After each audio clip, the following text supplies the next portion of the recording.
What's up everyone, RL Vortex and Lit Kitty here. Today we're going to be teaching you how to recoil a RTA and in turn as well an RDA. I personally have the RTA Mason dump tank, kind of filled up with Nick juice. I don't really mind wasting it because I got a plenty ton, but one way or another we're going to show you how to rewick this. Now mind you, it's going to be more difficult with an RTA just because there's a chimney and they're always going to have juice in here. That's the one thing that sucks about it. So pretty simply, you're just going to start pulling it off a little bit to help loosen it up. Now mind you, how mine is built, and because I'm using pre-build Tiger coils, they don't fit in quite as well, so it might fit a little bit tight. Depending upon if you build your coils yourself, it depends on how much experience you have. You might be doing it. So just a quick dump out, nothing too special. Okay, and then you just pull it apart. Now mind you, unlike the TFV12 video, there's no way to do this no mess. Always have a crap ton of paper towel on hand. And the supplies you're going to need too, you're going to want a pair of tweezers, preferably ceramic. I don't personally have any, for the sake of not wanting to shock yourself while you're using it to test your coils and whatnot. And mind you too, I'd make the very bad decision of using a mech mod as my test bench, which, here's a tip, don't do that. Use a regular mod, doesn't matter what it is, just use a regular mod, because this thing can pump enough juice to kill an elephant if you do it wrong. So, we're going to take everything off here. Now, as you can see, I've kind of roasted these bastards out pretty badly. I tend to do that because I use a higher Nick juice. I use Mr. Salty's 45. That'll roast through stuff pretty quickly, although a rewick can last you sometimes up to a month, depending upon what kind of juice you use. And a recoil can last you almost indefinitely if you keep your coils as clean as possible. So, obviously, it gets messy quick, so we're going to make sure everything is nice and cleaned off here. And you can use this too to help get some of the juice out of the coils. Just squeeze it, or out of the cotton, sorry. Just squeeze it down, get that juice out. Then you're going to need, here's some of your supplies. Obviously, like I said, pair of tweezers. Whatever kind of coils you're using, you can make pre-built if you want. Depends on how much experience you have in the subject. I personally use pre-builts just because I'm too lazy to coil myself. A rather small screwdriver. Almost everybody's got one lying around. You're going to need your cotton. I personally use bacon bits. The stuff's pretty nice because after 2 or 3 hits, it almost always takes the cotton flavor right out of it. Although they do say 100% flavor free, that is a lie. I will tell you that right off the get-go. You're going to want usually something sharp pointed. Now mind you, you can use your screwdriver if it's small enough. I personally like to have a second item around for helping with that, to push your cotton down and everything. And then finally, wire clippers. Any size will do, but you're going to want something smaller, especially since with these posts, you kind of got to get in really tight to get it cut, so you're going to want a smaller one for a situation like this. Now mind you, if you have a wide open RDA, it's not going to be as big of a concern. So now, these screws can be a bit of a problem to get out. You're going to want to press them down as hard as you can to do it, or else you might risk stripping it. Now, some people do replace these with the hex style, because they are a little bit easier to take out, but either way really works. I have one of the smaller screwdrivers, so I don't mind too much. And you don't mind you need to take them all the way out. I sometimes kind of mix up and do, but no biggie. So just make sure they're all nice and loose. And then after that, nice and easy, you can just pull your coils right out. Now, I bend mine in usually. You can't really see it that well because it is rather close up, but you see that one right there is bent in. I do that just for the sake that I have a really tight build, so therefore it can kind of shift them when you're putting them in, so you want them to be steady. Because if you end up touching any of the coils together or anything, especially if you use a mech mod, that can be kind of dangerous, because burning out batteries is not a very fun practice. Usually it ends up with you dying or your mod exploding, or both. Which, you don't want to be the next dude on the news that had a vape explode. So to pull them off, just use something for a little bit of leverage, and it'll bend them right out.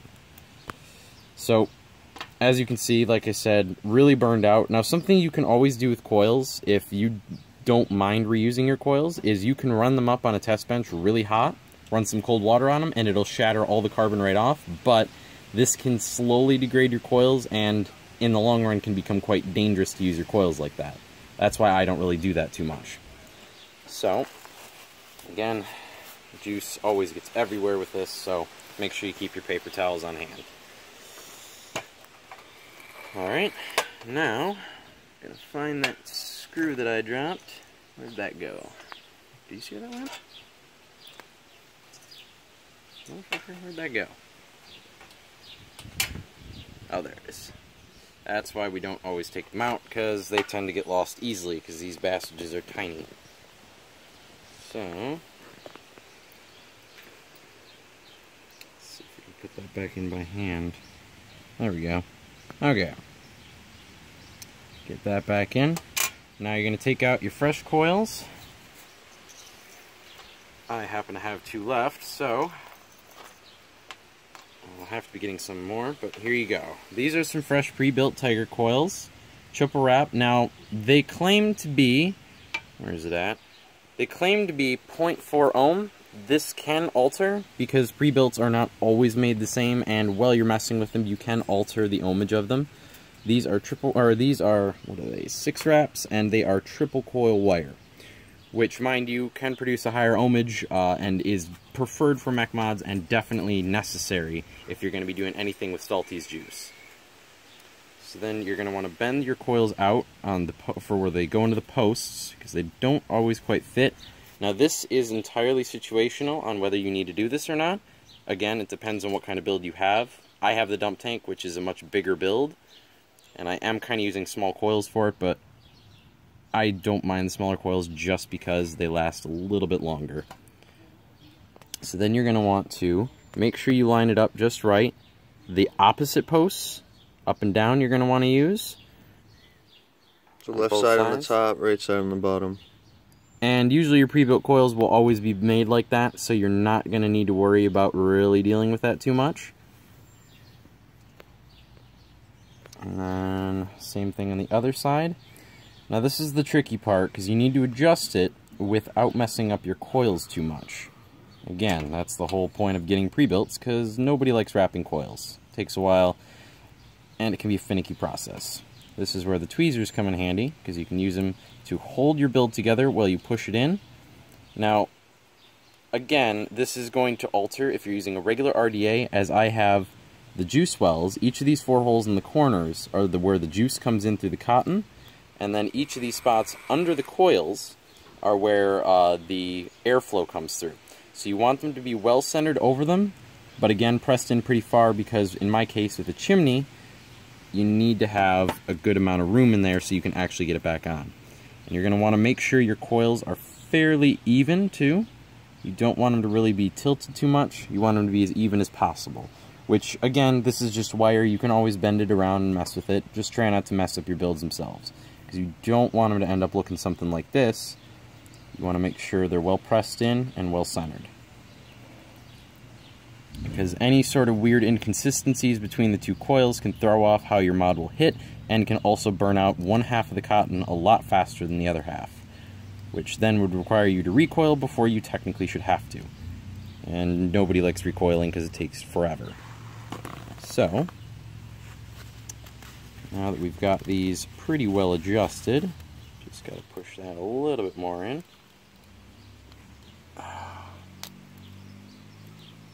And see, there you go. That's what you don't do. Mess up your build. And again, because it's metal, nice and easy, you can just bend it right back and toss your coils back together and you'll be good to go.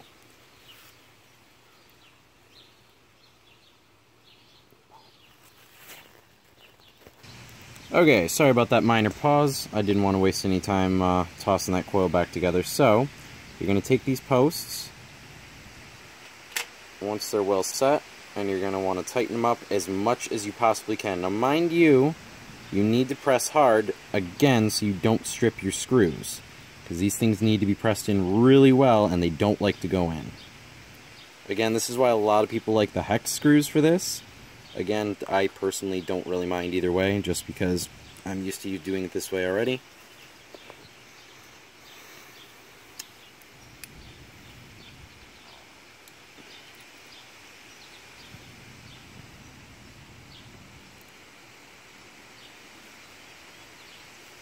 And there we go, these are getting about good and tight. Make sure that build stays together.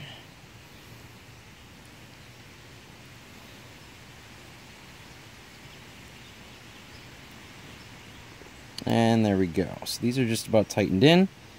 Now comes the fun part.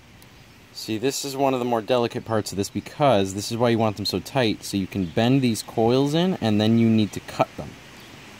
So, you bend it in as far as you can. Now, you don't need to do this. This is entirely unnecessary, personal preference. I do it simply to make it so that it's a more stable build when I'm putting on my chimney and I don't end up messing it up on accident. Which again, if your coils end up touching, that can be kind of catastrophic because venting batteries sucks. And see, they can still come loose whether or not you put those screws in all the way, just because, again, they don't always like to go in all the way.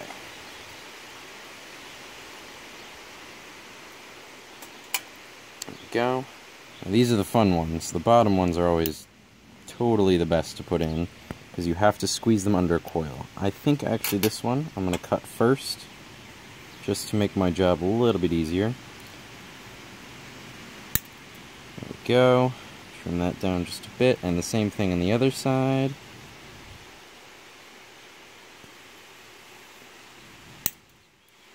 Nice and easy. And then the top one, seeing they're already bent in, we can just trim down right away.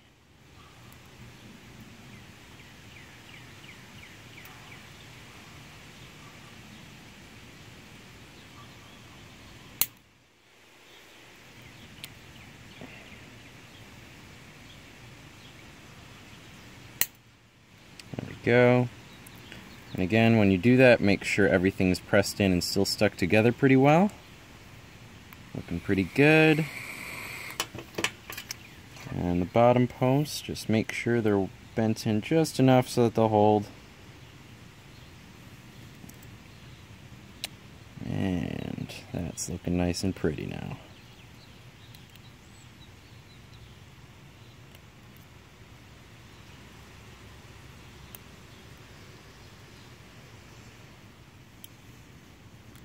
Okay.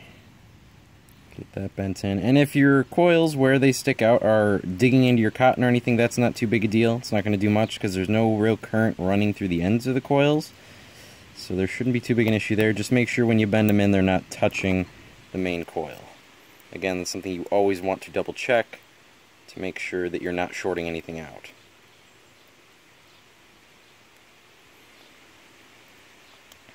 There we go. Nice and bent in. That's a fairly good looking build. And you can always press it in a little bit more if necessary. Now comes, I'd say, the slightly easier part. You're going to want to get your cotton. Now, I have heard conflicting ways on how to wick with Bacon Bits cotton. Now, I personally like to roll it. People say because it's condensed enough, you don't need to, yada yada, you just peel off a certain amount. I don't agree with that. And it will not really affect the quality of your cotton too much, even if you roll them. So we're just going to grab ourselves a nice chunk of cotton here. And you're only going to need about one strip of it, and even this is probably a little bit too thick. It's always my least favorite part. I've never liked cotton, but a necessary sacrifice, I suppose. So I'm just going to roll it a little bit right now just to get a gauge for how big it is around. Hold up like Play-Doh. Get that Play-Doh snake going. One animal everybody can make out of Play-Doh. Alright. So, there we go. It's looking a little bit better. Completely unnecessary. I just use the wire clippers because I already have some out. Snip that in half. And that should about do it. Got yourself two nice wicks. Now, one's a little bit longer than the other. No big deal. We can always trim it down a little bit more if necessary. So, there's two different ways to do this. I'll do it both ways. You can either start pulling off your cotton ahead of time, or you can do it when you already have it on. This is personal preference. I'll do it both ways just to show you guys. All you need to do is take your tweezers and just run them down a little bit. Pull off some of the excess cotton. That can help reduce the flavor from maybe the first 10 or so hits to maybe the first 5 or less. And because cotton is biodegradable, you can just chuck it just about anywhere. It'll rot away on its own. So then, now this is the part that nobody ever seems to be able to agree on. I personally like to roll it just because it makes it so much easier to wick it. And when you're pulling it through, it can easily tear the cotton if you don't roll it up. Now mind you, if you have a little bit more experience, first of all, why are you watching this video if you have experience in this, unless you just want to watch our dumbasses do it. But, one way or another, I just like to do it like that. Makes it a little bit easier, and you can pull it straight through. Nice and easy. And this is where the tweezers come in handy. Grab it with as much of the tweezers as you can to make sure you're going to pull it through. Otherwise, you could just tear it. So pull it about halfway through. Now it looks like this cotton is actually a little bit too long for this, so I am going to trim it down just a bit. Because you want it to go pretty under your juice wells, especially for how I vape, and that I like to keep my cotton nice and soaked for longer hits. But the only trade-off is then you need to wait longer for it to sort of recharge unless you're dripping juice right on. So, you don't have to tighten it up too much afterwards. All you need to do is just take your cotton. This is where either your screwdriver or your poker comes in handy, because all you got to do, push it into the juice well here, and just push it down. Make sure it gets all the way down until you can start seeing cotton in the bottom of the juice well in here. It may be a little bit hard to see. Let's work on that focus. There we go. So as I say, maybe a little bit hard to see, but once you start pushing the cotton in there, you know you're doing it right. Make sure you get it all the way down. You don't need too much fluff sticking up. You just need enough that it is definitely going to be in your coil. So there you go. You can see it in the bottom there. That means it's going to wick from this, where the juice sits, all around this, all up into there, nice and easy. And then it's the same thing with the other side. You might not have to poke it down either unless you're doing this on an RDTA. If you just have a normal RDA. Yeah, if you have a normal RDA, you just have to put it a little bit into whatever juice well is here, and that's it. You don't actually have to push it all the way down, because this needs to wick it from an entire tank. Because yeah, as you said, if you're doing it with an RDA, it might just have a small little half-an-inch juice well, if even that. So there we go, get that nice and pressed down, and there you go. That's one side done. That's with the method of pulling the cotton beforehand. And again, either way is going to reduce how much it tastes like cotton, because nobody likes cotton flavor. I know I don't. So again, I'm just going to roll it out. Now this, I'm doing the other style where you pull off your cotton afterwards.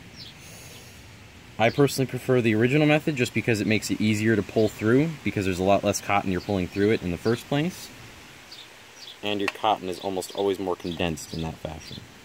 So get that going through there. Looks like the coil's a little bit loose here. Make sure that's nice and tight.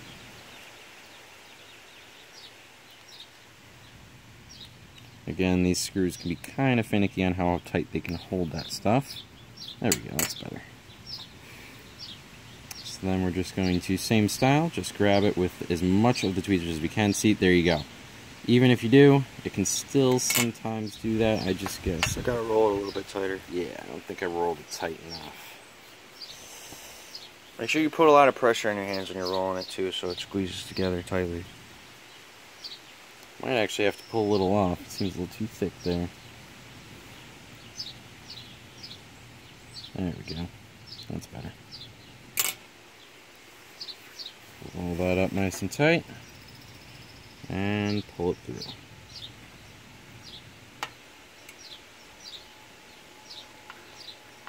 There we go. Make sure your coil doesn't come apart when you do this, because sometimes pulling that can alter your coil a little bit.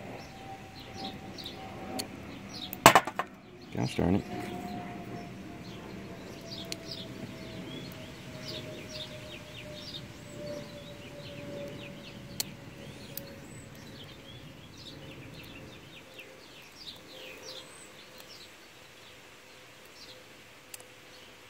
Now this one I'm not going to give you guys a jump cut just to show you how to fix this even while you're wicking it. You just got to bend it back into place as best as you can, and you're pretty much good to go. It doesn't have to be too accurate, but just make sure that it's outside the actual coil itself. Because as you can see, I've pulled it over the coil build, and that can alter your ohmage, because now it's going to pull more ohms on this side because it has to push a little bit more through those two, and less on that side because it doesn't have to push it through quite as thick a metal. So you got to be careful when you're messing with your builds like this, because that can mess up your ohmage. And messing with ohmage when you're using Salty's juice particularly is not very good, as I have found out in the past. It doesn't taste very good, believe me. And as Vortex can tell you, believe me, it can create a popping rig, which popping ones are not very fun. Because that was a certainly large amount of juice that he ended up swallowing that was 45 Nick, and that stuff doesn't taste very good. Now does it, Vortex? Absolutely not. That'll leave you looking like a dog eating peanut butter for about a half an hour. Oh, by the way, I changed my YouTube name too to my current gamer tag on Xbox Live. So you guys can still call me Vortex, that's cool. It was my old gamer tag, I still go by Vortex, but my YouTube channel name now is Camp King 2, current Xbox Live gamer tag. Well, looks like we might have a bit of bad cotton here. It seems to have pulled. Looks like we're going to need to roll a little bit more. I'm going to pause this video for you guys real quick. Don't need you to see it again. Okay, we're back. We got this fixed up. As I found out, my poker tool actually is the exact same build size as my coils, so luckily enough it was nice and easy to fix.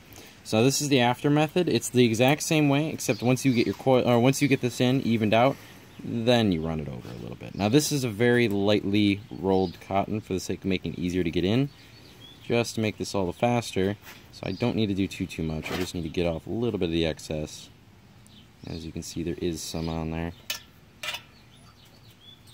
Not too much. Because you don't want your cotton to still be like fully tightened up, because then it will not pull juice very easily until later in its life, which at that point you've probably already roasted out your coils doing that. Which is no fun, because wasting coils sucks. Because then you have to go through this whole process again.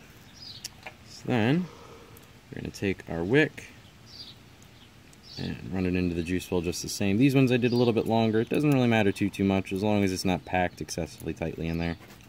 Again, that may be a reason that you could keep it a little bit further out if you want to. It shouldn't really affect it too much. So then we're going to run that one inside there just the same.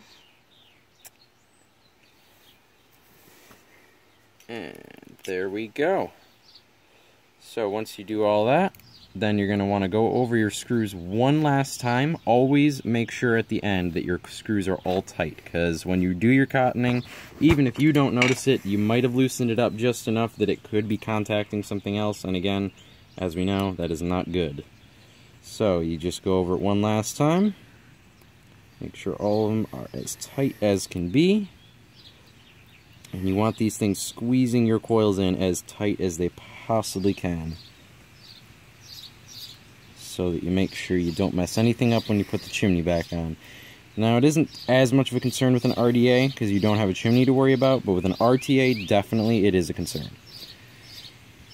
So then, in the case of the mason dump tank at least, you're going to want to put your glass right back over. There you go. Make sure everything's centered, sort of eyeball it out a little bit. Make sure your cotton's going to be out of the way, because you don't need your cotton interfering with you putting your tank back on.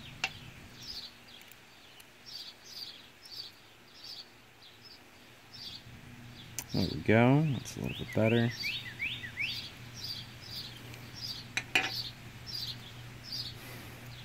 Put your glass back on, drop your chimney on, and just twist it on. And there you go, folks. That's how to specifically recoil a Mason dump tank RTA, and also that can apply to pretty much any RDA sans the juice wells portion. So thank you guys so much for watching. This is Lit Kitty and RL Vortex, or the Camp King 2 as he goes by now. And there you go. Nice and easy. Alright guys, if you like this video, make sure to give it a thumbs up and subscribe. And hit that bell icon too after you subscribe for more video updates as soon as they get released. Thank you and have a great day.